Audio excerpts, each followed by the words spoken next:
I'm broadcasting from near Charlotte in my facility. Uh, it's currently being finished, so they have some loud machines inside. So I'm doing this live from outside of my doors. My name is Julian Wright, former NBA player, played almost 15 years professionally, and I'm just excited to be here to offer expertise, talk about a few subjects.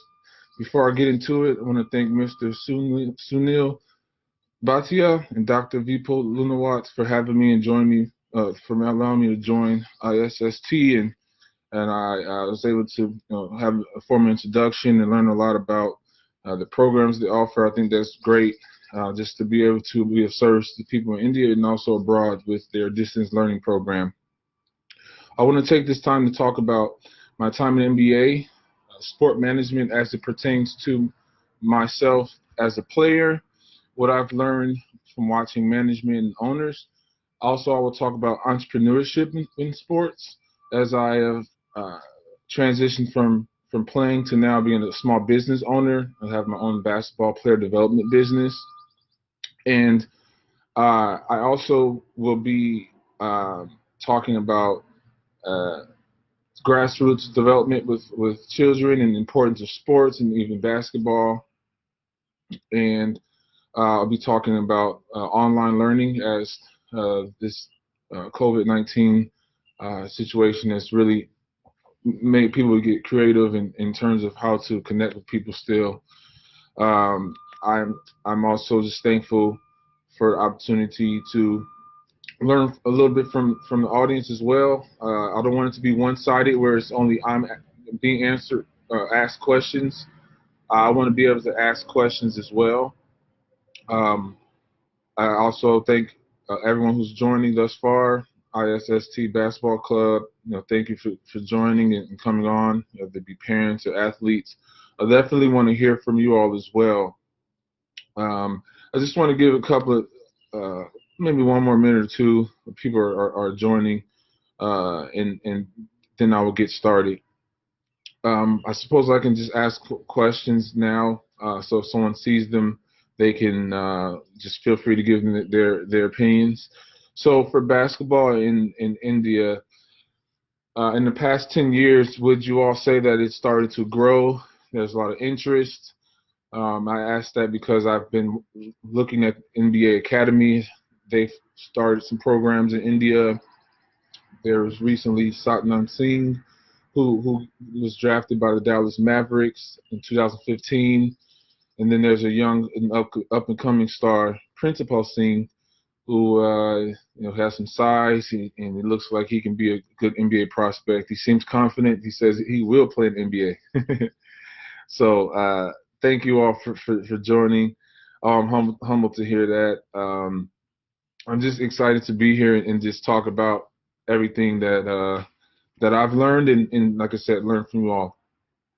I'll get into it. Feel free to throw some questions out there. I'll try to answer them in the flow of the webinar. So it's formal, but I want to be informal in the way, in the sense that if there's a question or something that you'd like to know, feel free to just ask away.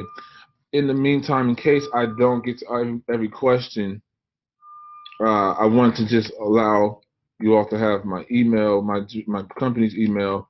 So if there's not a question now, maybe down the line, maybe refer to this um, email, and you may, or this webinar, you may want to send an email. I want to be a resource in that regard. So, all right, so I will get started in talking about my time in the NBA. So in 2007, I was drafted the 13th pick. By the New Orleans Hornets. Now they're called the Pelicans. I just say that was a dream come true, a prayer answered, however it needs to be said, because of the hard work that I put in before that. So it's like less than 1% of people who play basketball, at least in the United States, that makes it to the NBA. So now thinking about how global the game is, where people are playing basketball all around the world, how much how much less than 1% is it now? So it's an accomplishment to make it to the NBA. one thing I would say, and this is something that a saying that goes around in the NBA is it's hard to make it in the NBA, but it's even harder to stay there because every year there's 60 new players coming in trying to take your job. So that's the type of things that need to be brought up and talked about for people who have aspirations to play NBA. You have to kind of work even harder once you get there, because if you think, oh, what I did to get there is enough, there's always somebody else playing and getting better and trying to take your minutes or take your spot. So for me, what I would talk about more so, because I know people may want, be able to find some information about my career online. I don't want to speak too much about, how many points I scored or this or that. I want to talk about sport management in the NBA and some of the things that I learned in the time that I was there for 4 years. So, I played with some really good players. Chris Paul, who's, he was just an NBA All-Star this year, even that he's just turned 35. He was always a really solid player, but also a great leader, very passionate, and he had the respect of the organization. I played with David West, who was a recent NBA champion with the Golden State Warriors. I played with Peja Stojakovic, he's a for sure NBA legend. He's now in management with the Sacramento Kings, and I played with many other great players. And I played there for 3 years, and then 1 year I played with the Toronto Raptors, and that was my first international experience playing in Canada. And not only that, but the team that I played on had a lot of players that were not born in the USA, such as, I had to play with a Lithuanian, I played with Italian, a Brazilian, played with Spaniard, uh, and I played with someone from Nigeria. I think I'm missing somebody else, but it was a great experience just to learn a lot about them and different cultures and things like that. So I'll briefly touch on also internationally how I was able to get comfortable being around different people and communicating about different backgrounds. And basketball is a great sport for that. And I'll talk about that when I get to the grassroots development with youth. But so for me, after the NBA, I went on to play in different countries, such as France, Italy, uh, Greece, and I was recently in China before the COVID-19 situation took place and came back to the States. Actually, as a side note, I was looking at flights to New Delhi when I was in China because they had Chinese New Year, and I was looking for a place to go that it wasn't going to be as long as a flight. But now I'm back in the States. I'm not ready to get on a long flight, but I would like to visit India someday. So I was very close to doing that. All right, so now I want to get in. I just wanted to make sure there were any other people who are ready to join and things like that. So one of the things that I would like to talk about is, as a player, being in the NBA, there's a lot of different things going on. And sometimes it's easy to just think, okay, I'm doing my job. I try to eat right, sleep right, practice hard, play hard. But with management, there's a lot of things going on. And this is what I want to touch on. I think it'd be more of interest, as maybe people are looking to find internships or to go play, even as a player, just to know kind of what goes on behind the scenes.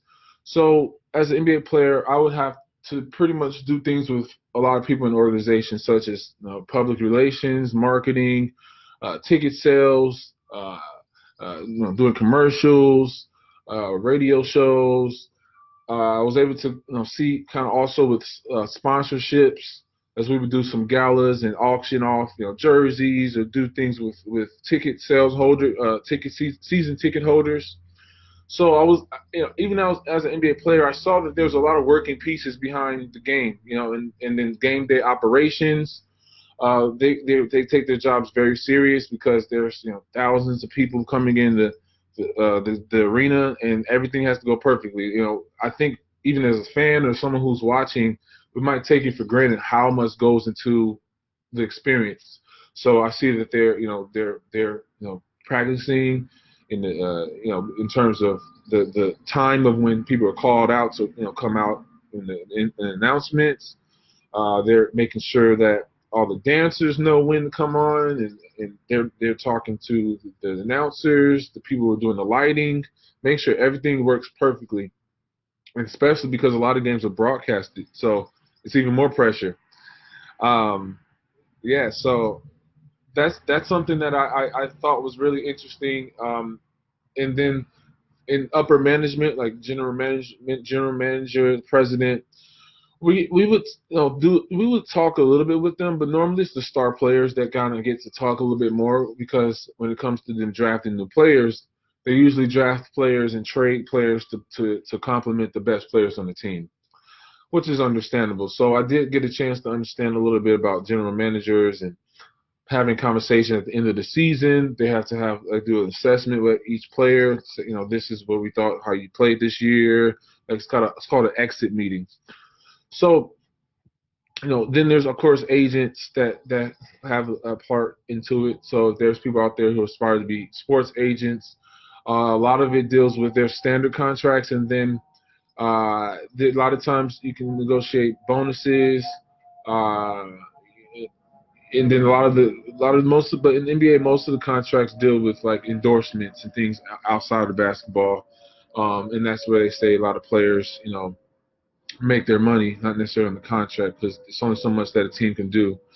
But just wanted to just talk about how many pieces go into the NBA. And of course the owners, they do a lot with trying to get those businesses and sponsors. And so I took all these experiences, and I try my best, because I didn't know how long I'll be in NBA. I try my best to absorb everything around me in terms of all the working pieces, and now it's coming to fruition for me as a small business owner. I've tried to think about all of the things that I experienced, and how can I implement that into my business. Um, Before moving to the next topic, people can always ask questions whenever they see fitting, but if there are any questions about behind the scenes with NBA, based on some of those things I brought up, maybe it's something I didn't think about, feel free to ask, because it's important that people, find interest. There's a lot of things that they may want to do with sports, and there's, I didn't even name them all. There's equipment managers. There's, of course, the sports medicine, strength and conditioning coaches. There's a lot of things, and I don't want to go on and on about a lot of different things. I just want to just kind of be a little broad, and just talking about, sport management, and that there are a lot of working pieces. Um, I know that ISST does a great job of bringing on speakers who are experts in many fields. So um, it was just great for me to see how important everyone took their job when I was in the NBA, not just the players. That was the main thing that I took about it. So, even though it's sports, and it seems like it's just like recreational, it's serious.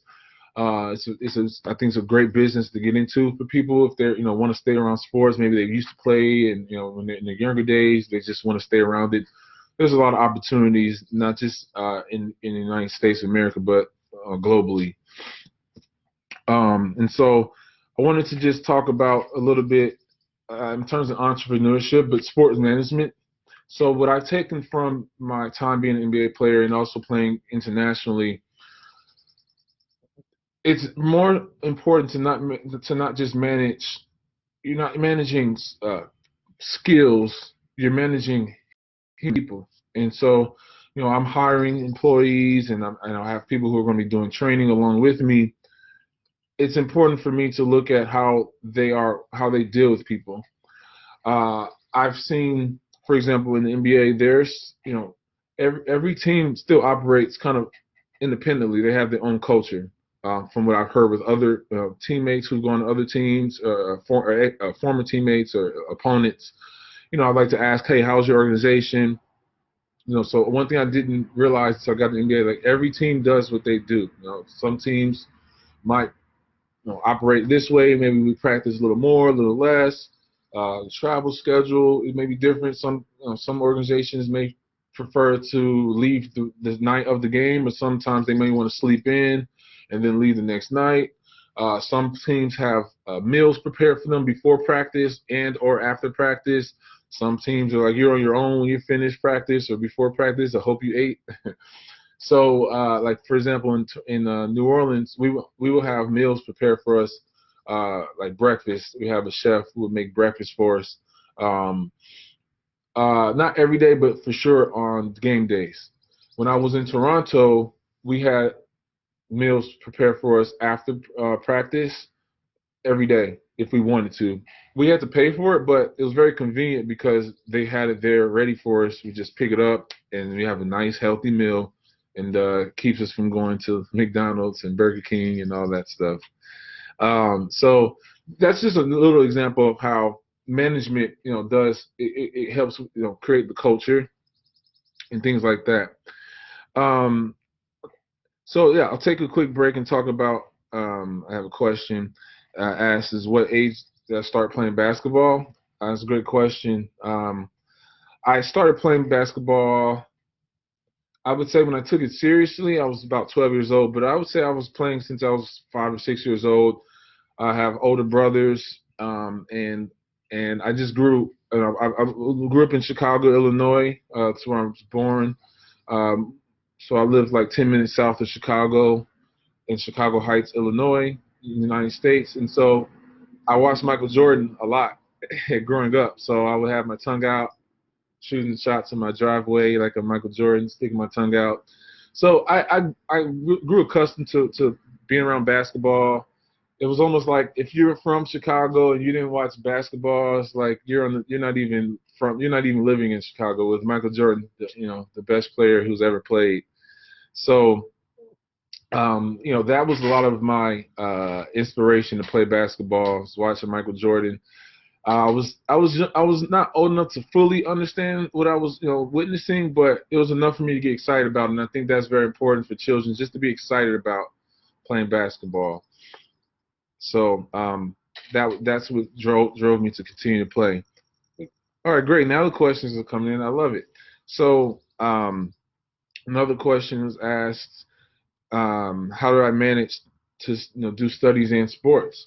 That's a good question. So I study at the University of Kansas, which is credited for Dr. James Naismith, who was credited for the person who invented basketball. So we talk about history. That was great. I had a great journey living in Chicago, seeing the best player in the world play, and then going to the University of Kansas, where basketball originated. So they have a great program. For me in college, they had like a person who would assist us, like an academic advisor, who would help us just to manage our time. It was kind of like that in between stage of from childhood to adulthood. Even though I was technically 18 years old, it was a lot to learn in terms of balancing that. The best way I can say is that uh, we would have someone who would travel with us and help us complete assignments in terms of sending them in, emailing the teachers, letting them know, hey, this is our schedule. So the school did their best to be diplomatic and talk to the instructors, because sometimes we had like 2 games in like 3 or 4 days. But it did help us. We had to kind of get ahead and do work before it got busy. So normally we play 1 or 2 games a week. It just got to be difficult with traveling. That was one thing, and another way it made it not so tough is that we would have summer school, because we would be there in summertime training. So we didn't have such a big workload because we were able to stretch out our classes. Could do 4 classes in the summer. That means maybe during the basketball season that semester we don't have as many classes. So we're not behind on our work in terms of our progress, but that was what helped us. We would load up on the semester when we weren't in season. Um, Yeah, so for me, another question was how tough was it to stay in the NBA? It was very tough to stay in the NBA because, again, there are 60 players who are coming in, 30 in the first round, who are guaranteed at least 2 years in the NBA, and then another 30 who are called second round picks. And if they play good enough, they can get on the team as well and stay with the team. For me, and I was going to get, and I'll get into it a little later about my business and things like that, but it's good I can touch on it now. I was, as they call, a unicorn player. Like never the best player all the time, but I was able to play a lot of different positions. So, for example, in high school, I'm not sure if many people are aware of the distinctions and the awards, but I was an All-American, meaning one of the top 25 players in the country. And I was at 6 feet 8 inches. I played point guard in high school, which there wasn't too many. Magic Johnson, played point guard 6 feet 9 inches. LeBron James is like a point forward or point guard at 6 feet 8. So that doesn't make me as different from them. But the thing is that they weren't inside players either. So I was able to play point guard in high school, and then I played power forward. That's like one of the bigger men in at the University of Kansas. And then since I was able to be tall, I can dribble really well, I can shoot okay, I can rebound well, play good defense. I've showed signs of being a small forward, which is the third, typically the third tallest person on the court, and that's when I played small forward in the NBA. So it was every step of the way was a huge learning curve for me to figure out, how can I be effective for this team. And I think that it took me a long time to figure out, and coaches to figure out how to use me. And so when I came in the NBA, it was still very traditional. The point guard is this height, they play this way. The shooting guard is this height, they play this way. The small forward, so on and so forth, all the way to center position. But as time went on throughout my career, what happened was called small ball, where the Golden State Warriors are credited for having players who aren't the tallest, but they all kind of play the same way. They can pass, they can shoot, they can dribble, they can play defense, they can switch. And so I had been playing like that my whole life, but coaches I think were still in that traditional mindset, but it's interesting how success changes things. So when the Golden State Warriors started winning, teams had to, design their teams to try to stop them. So it wasn't until I left the NBA and I played internationally where I was able to really thrive as a professional, because although my window closed in the NBA because I think I just wasn't able to find how to be the best small forward.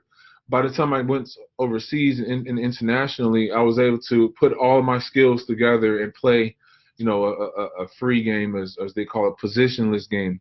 So that's where I will talk about with my coaching is in a little bit.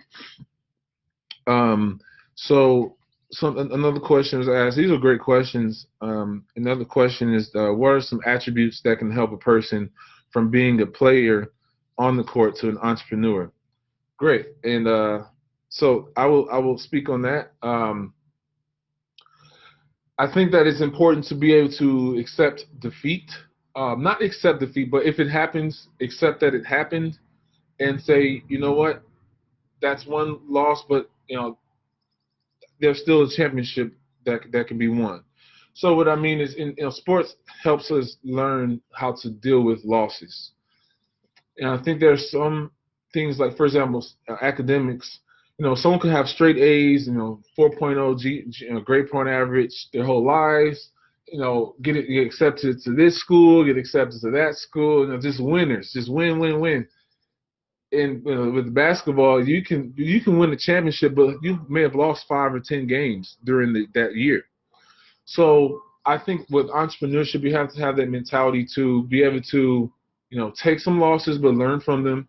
For me, I've maybe spent some money on some things that didn't make the most sense now, but maybe just trying things out.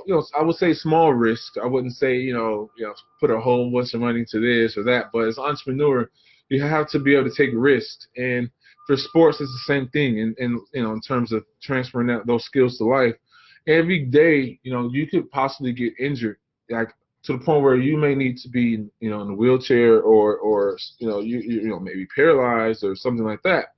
But most people know that, but they put it in the way in the back of their head, so they understand that, all right, I'm going to take care of my body as best as I can. I'm going to learn how to, I'm going to ask questions. I'm going to stretch. I'm going to try to, play safe. I'm not going to just run and jump all over the place. I got to have good body control. So, that being strength conditioning is important. A lot of times injuries happen due to fatigue. So, of course, if you're talking about a coach needs to know how to know when to substitute players. A player needs to raise their hand if they're tired, not trying to get extra minutes. So there's things that we do in the front of our mind that keeps us from thinking about how bad something can happen to us when we play. So I'd say as an entrepreneur, those are the things that really, drive me at least, uh, because usually, when you prepare the right way, like with a practice plan and you prepare correctly, at least it's more wins than losses.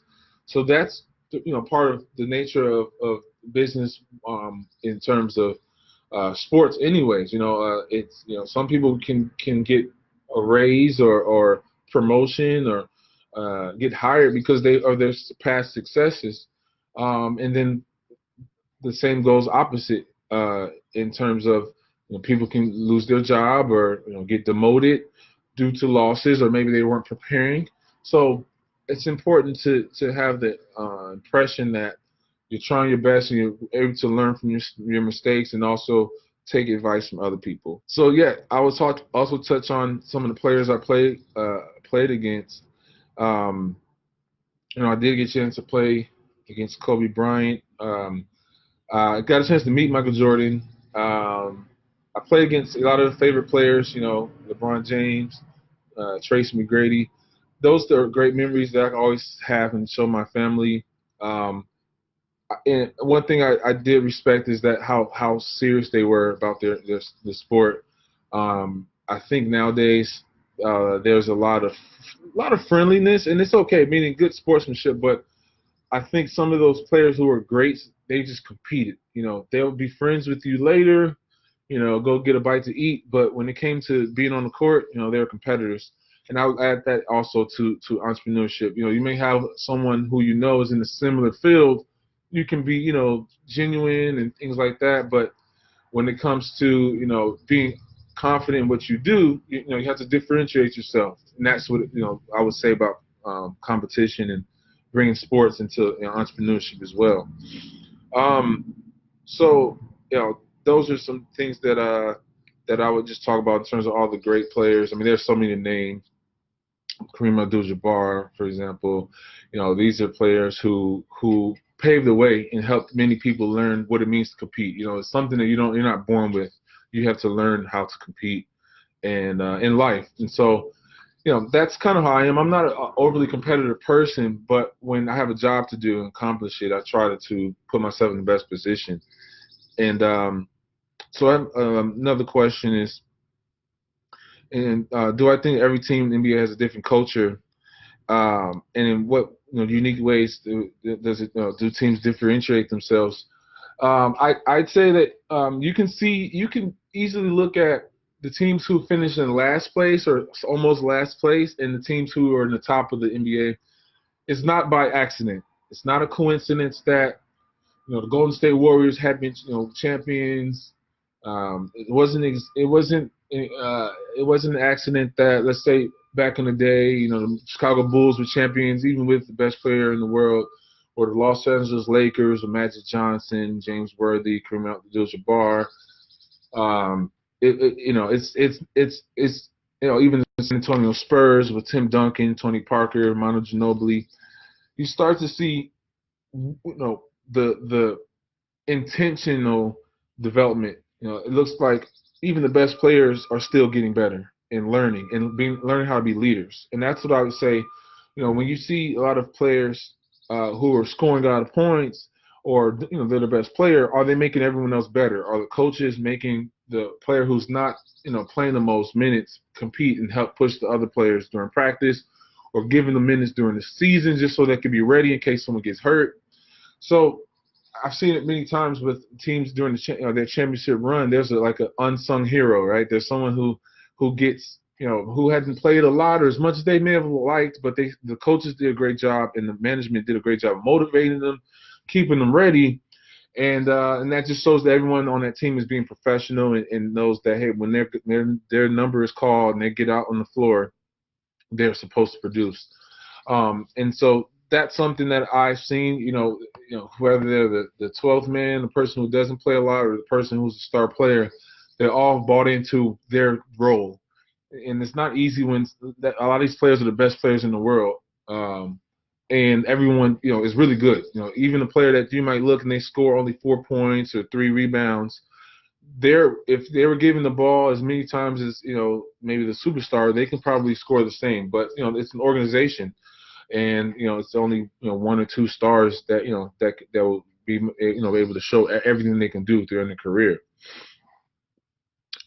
So in my all-time favorite player, I don't really have one. I just say that two players that I always watched. If I had to say all-time favorite, okay, so my all-time favorite player is Michael Jordan. Just like I said, I got a chance to see him when I was younger, and now that I'm older and I understand basketball much more, I love watching older film and older videos of him because now I understand the game. It's not just, oh, it's my favorite player because I know he's the best player, or I believe he is. It's now I know why he's so great. He was so great. My favorite player to pattern my game after was Kevin Garnett. He was 7 feet tall. He was skinny. He can shoot the ball, dribble, play defense, rebound. That's someone who I patterned my game after because I thought I was still growing, and I thought that that was something that made sense. Not just play like my favorite player, but play like a player who's be my favorite player to emulate. And so yeah, moving on to some other questions. This is great. I will take a pause to continue to talk about some of the entrepreneurship things and the grassroots development and online learning. But I'll answer a couple more questions. So someone asked me about The Last Dance, and my opinion of it is, I think it's really raw and the emotions are there. You can see that people are they're recalling those memories like it happened yesterday. I think that shows how important the game was to them with Bulls, and that's another great insight into organization. How many working pieces are happening. I think that there might be other people who want to tell their side now, and so I'm interested to hear everyone's side, not just Michael Jordan's side from his mostly his point of view. So it has raised a lot of different conversations from each episode, but I think it's great to just see that that everything that there's highlights with the sports channels, and they show all the clips of who scored this, but again, it's good to see that they're it's not always like a fairy tale, like a some type of just great feeling type story when it comes to sports management. How can how it couldn't be easy managing the best player in the world, who has high expectations. I mean, to think that you are the smartest in the room, or the fastest, the strongest, and then you kind of like you're trying to like get everyone else on that same level. It's not easy if they just don't have certain abilities. And so I thought that was interesting to see how teammates handled playing with the best player. It's also interesting just to see the raw emotions and the way that Michael Jordan handled himself as well. Kind of like it's it's arrogant, but it's almost like, oh, we could understand this is how you act. So for me, I don't idolize any player. I think I look at someone as a player. I think Michael Jordan's a great player, but as a person, and as I think about entrepreneurship, I couldn't see myself managing my employees or dealing with parents in that way. Because I could be honest and say that I wish I could show you all my facility, but there's a lot of loud machines and things. So I was going to just kind of show you all. I have a lot of technology inside my own self with expertise. I have confidence that the business will do well, but it's important to you know to manage relationships in the right way. And I think that a lot of people can reflect and say they had a great time playing with Michael Jordan on the court, but it seems like off the court, or just maybe those relationships are not as strong as they might be, if it wasn't so much the demands were not so burdensome.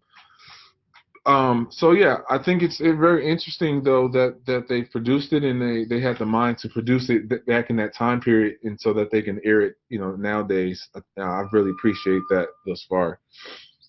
Another question is how I've managed injuries. Well, thank God I haven't had too many injuries because I try my best to take care of my body. Um, I try to stretch, ice, get massages. Those are things that are important in terms of recovery. Uh, you know, when I was in NBA, we do a lot of traveling. We would play sometimes 4 or 5 games within an 8-day span. So it's very important to take care of the body. And then sometimes we're getting in the hotels late, like 2 in the morning. So rest was very important for me. Um, I'd say, the little injuries I have had were, for example, in college, I broke a small bone in my foot, but it healed in 2 weeks. So, um, so a lot of it wasn't just me. It was doctors, and physical therapists and strength and conditioning coaches. So I've learned to appreciate everyone who has a working piece to the puzzle of my recovery. I've had maybe a few ankle sprains. I had a bone bruise in my knee, but for me, I just say if I do need help, it's important that I would go talk to somebody. They pay me, they pay players, professional players, male and female players, to be the best they can be, not to try to be superheroes and think that their body won't break down. It's just going to happen. And unfortunately, sometimes it happens sooner than most people would like in their careers.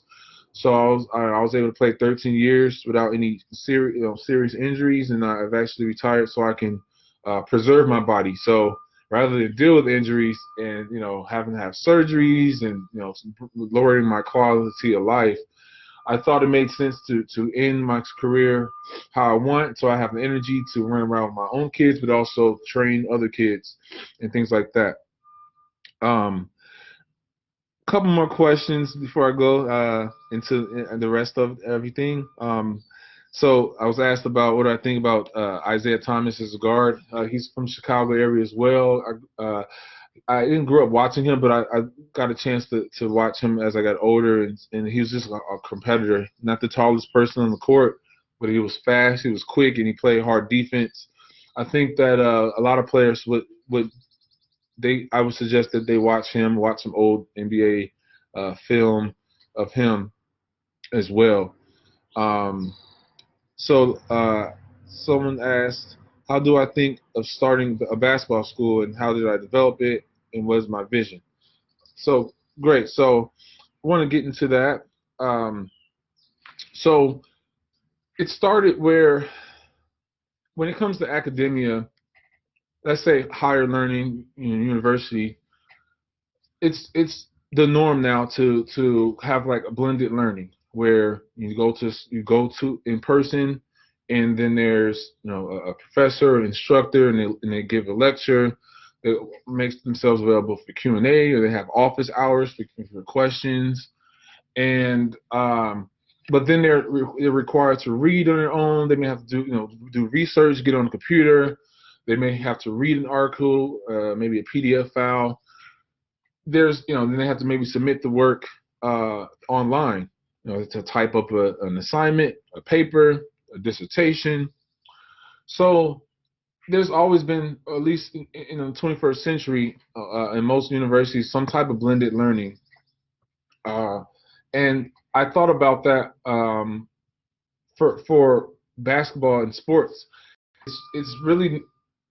It's new. It's a new platform for not just how people can use technology for universities, but also for learning any type of skill or trade or craft.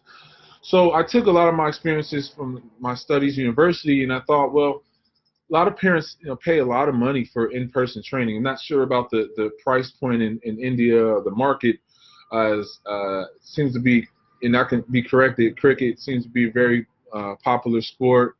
Um, but in the United States, basketball is probably the most played sport, because all you need is a basketball. You don't even need a basketball hoop.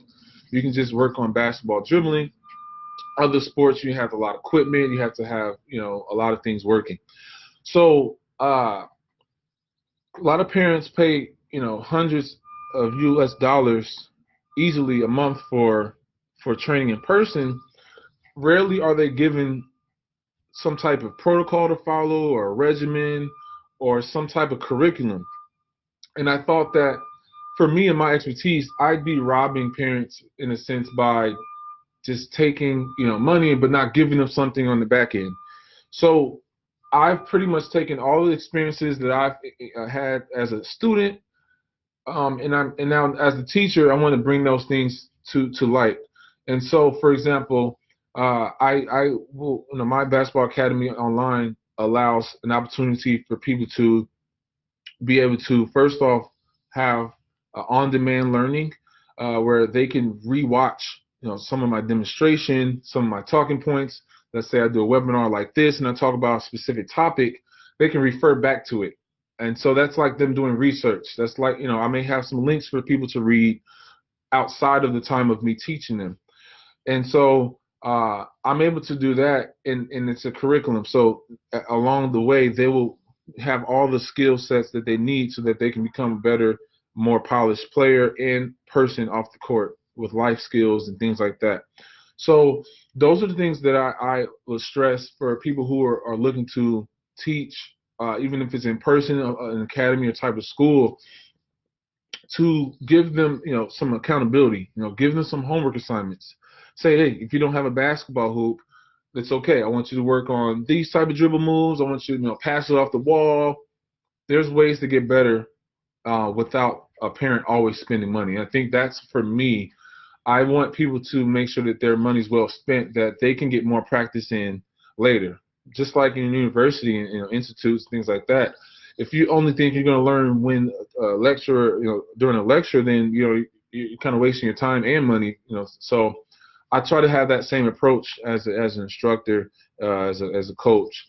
Some of the benefits, let's say, for example, as I can relate with ISST's distance learning program, is that it can create a sense of community as well, where people are able to connect, and you can have a discussion board, as I will have a discussion board on my platform, and so what it allows me to, as a moderator, just try to develop some type of flow with information, questions, maybe write a prompt and ask somebody to reply to somebody else.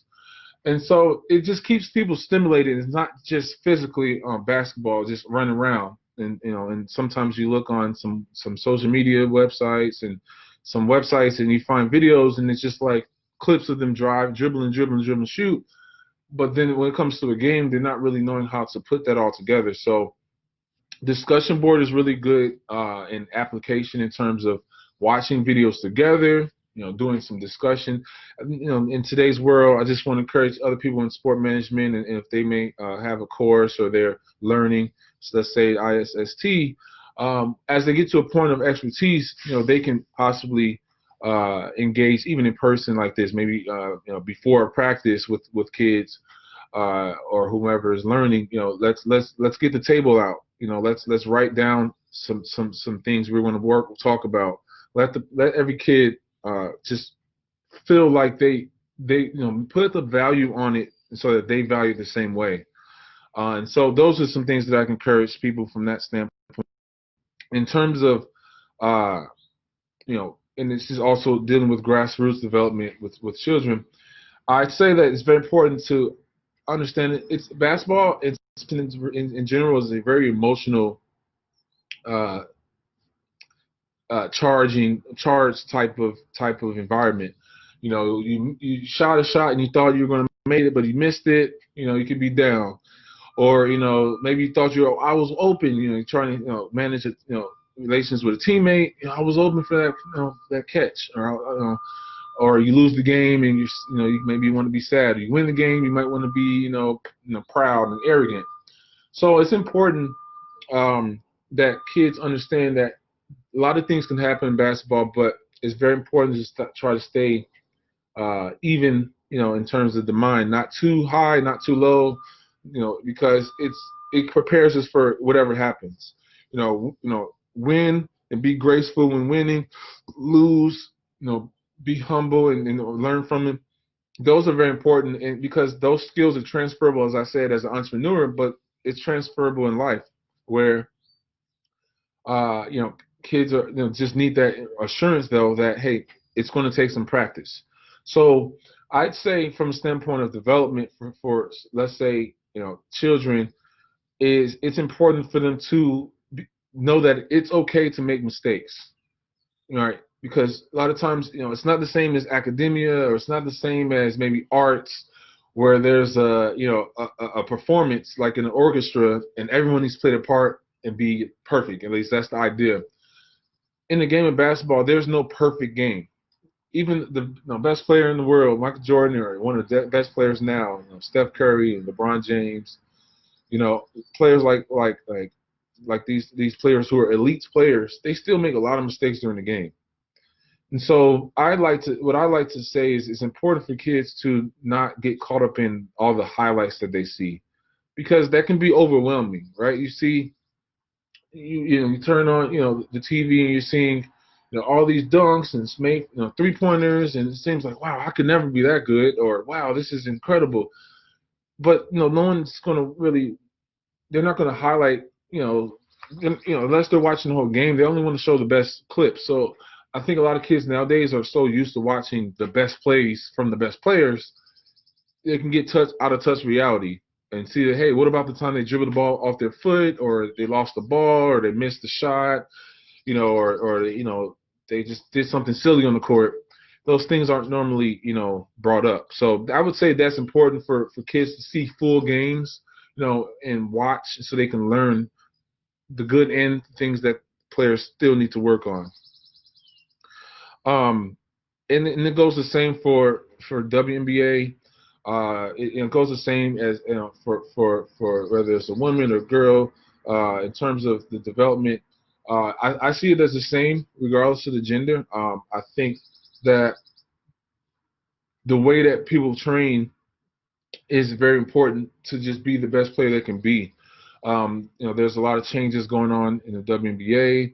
For example, they're really reaching out on the grassroots level as well, just trying to show, you know, females that there's another route, you know, in sport, and in expression as well. And it's, you know, there's just a lot of politics, of course, and I think that it's been a lot of strides that have been made. So I think basketball shows that it's breaking down, you know, borders. People are accepting, you know, people for how they want to express themselves with the game of basketball, and I think that's just a great way to connect people. I've gone as a side note, I've gone to, you know, gyms here in the United States, and sometimes I'm in awe when I'm playing some pickup basketball, and I'm seeing people from all different nationalities. There's females playing with us at times, and no one really thinks about it. You know, I think that's because basketball is just, it's one of those type of sports where, you know, if you love it, it doesn't matter if you're the best player or you just love it for staying in shape. It's a lifetime sport, and I'm very encouraged by seeing people in their 50s and 60s I'm playing against and playing with, and they take it seriously. This is their cardio, and so, you know, I'm not the type to get on the treadmill and run for 30 minutes or an hour, but I can play basketball for an hour and I don't think about it. Um, so uh, Another question that's been asked is, what are some of the precautions that a player should take when he or she is close to achieving their goal? So one of the things I would say is, for of course younger players, there's a lot of distractions nowadays, and I think it's important for them to accept that. You know, with social media, I would say it's very important for parents to guide them, make sure that they have a healthy environment. You know, there's some you know, professional players, NBA players, for example, who have come out and talked about mental health and how important it is. And sometimes people can get absorbed in, you know, all the compliments and all the pressure, though, that comes with being, you know, well known as a younger player. It's important again for them to be in touch with the reality, and not put so much pressure on themselves, or think that, hey, if this picture doesn't get this many likes, maybe it's because I did something over here, I didn't play well, or because this, or I need to, you know, do that. I've seen players, or heard players in the locker room talk a little bit about social media and just popularity and thinking that, they have to play well so they can, then be on, social media because they're like sharing their videos. So I wouldn't want any young athletes to get absorbed into that. I just say, if someone has a goal, the precaution is just not to overtrain, and that means just overwork the body. Our bodies aren't designed to go, 150% all the time. I think it's important to go 150%, maybe 2-3 times a week, just to make sure the body is getting gains from whether strength or conditioning or some skill work. But our bodies are designed to rest also and recover. So, there's a lot of articles coming out now with younger players having injuries that normally it's players who are older, at least in the United States. Players are faster, stronger, jumping higher because they're also training to do that. So I think it's important for them to have the right people around them and have a goal in mind. But it's a marathon basically. You can't sprint to your goal. You have to kind of just get there when you need to get there. Just wanted to touch a little bit more on online academy, and more so as it just to relate with people. When it comes to distance learning programs such as ISST or our academy, in terms of the community, I thought that this would be a good way to have moments like this where people get the chance to discuss things. Even in this case, many people may have English as a second language. It's allowing them to have familiarity with the sport of basketball and talking English. You're speaking English, you're listening to English, you're writing or typing English. For us, we have some submission forms of submitting their makes and misses and some videos of some drills so we can do some coaching, and then also just some active coaching segments.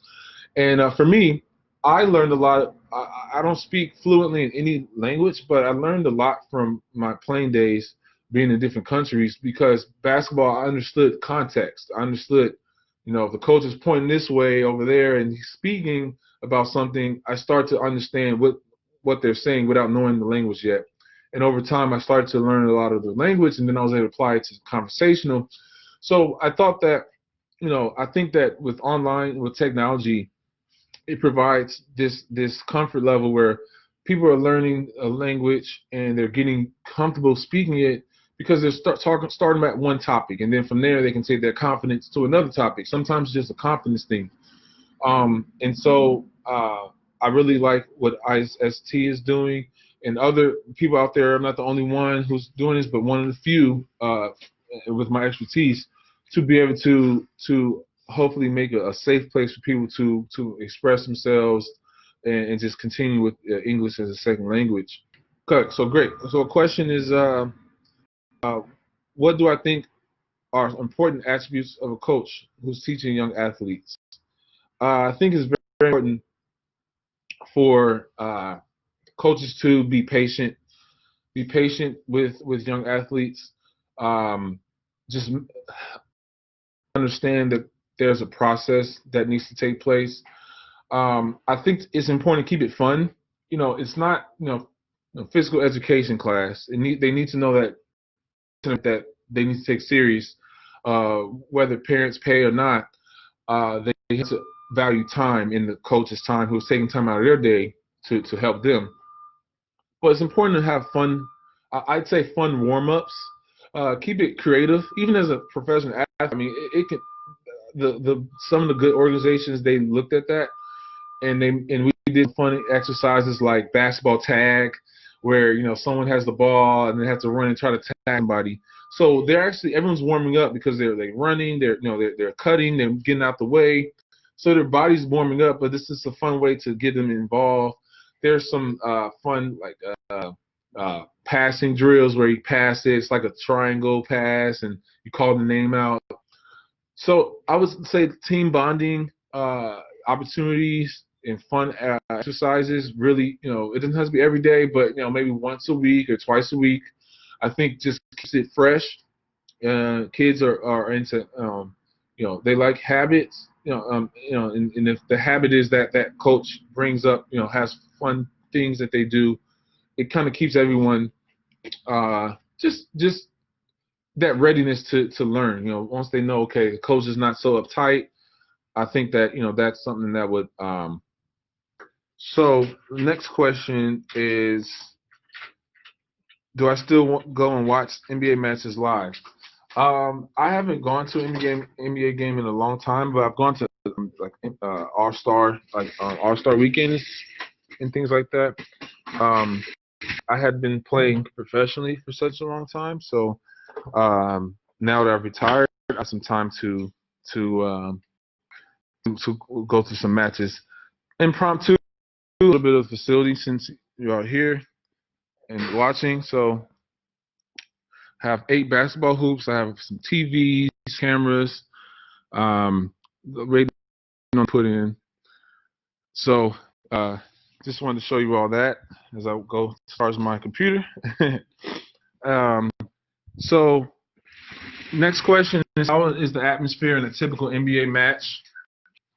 In terms of yeah, there's a lot of intensity. There's a lot of people. Like I said, they train all in their whole season for such a time as those games. And one thing that I would say to young players, so they understand that what someone is doing during that particular season, that's setting them up for the next 2 or 3 seasons, because many players are on a contract, and so maybe they have secure money or secure job that year or the next year, but how they play determines if they get another job or where they play, how much they make. For younger kids, maybe they're secure, they're in the academy, they're playing, but there's other players all around them who are also trying to get better and things like that. So I'd say that it's important for young players to know who also is a good player in their same type of level. So again, it's competition. They want to play, outplay those players. So maybe universities calling, or if they're in the NBA academy or any other academy in India, for example, or worldwide, there's scouts and people are watching, how people are playing. And I'd say, it's very important for players to be mentally tough, because there's sometimes you play an away game and you're down 5, 10 points, or 20 points. The game's not over until the buzzer sounds. So let's see. So another question is, which was my best season as a player? I'd say one of my best seasons was when I played not in the NBA, when I was in France. That was one of my favorite years of my career because for most of my career, I was not a perimeter 3-point shooter, but I worked like 3 summers consecutively getting better, and so I shot 40% from 3-pointer, which is considered a really good shooting percentage.